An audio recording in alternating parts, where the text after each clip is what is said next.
Kasayan, meron lang tayong sasagutin na nag-comment sa atin kung paano gamitin yung yung remote ng ating Nipro Music. Basahin mo Kasayan at shoutout mo na rin.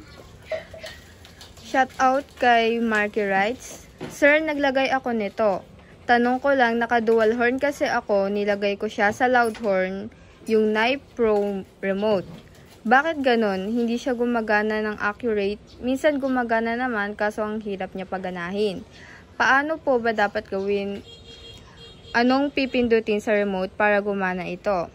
Nag-comment siya sa video. Kasayan, ilalagay tayo ng Nipro Music. Paano maglagay ng Nipro Music sa loud horn na may relay?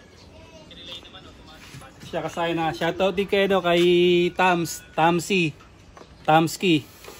Kasi siya yung nag-comment nito kung paano gamitin yung remote. Akala ko rin noong una sira na siya. Yung pala buo pala. Ganito yung paggamit niya. Napakasimple lang.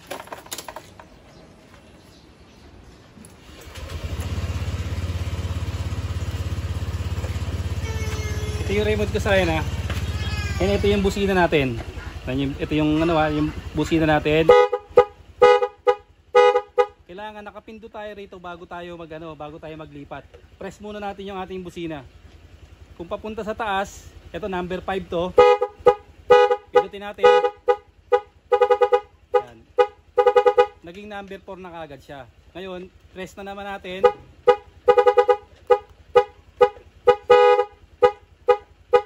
Naging number 2 na siya. Tapos pindot uli. Pindot.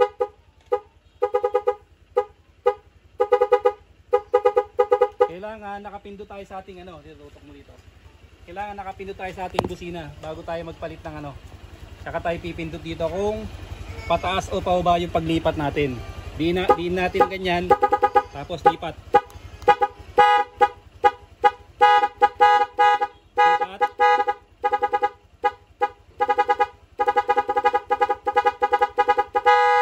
Ayan, napunta na tayo sa number 1. Paglipat pa tayo dito. Yan. Tapos pauba, pwede rin na kahit sa pauba o pataas. Yan na. Pagka pauba na siya, ibig sabihin nakasagad na tayo. Kailangan na natin siyang itaas. Pataas na yung ating paglipat. Diin lang siya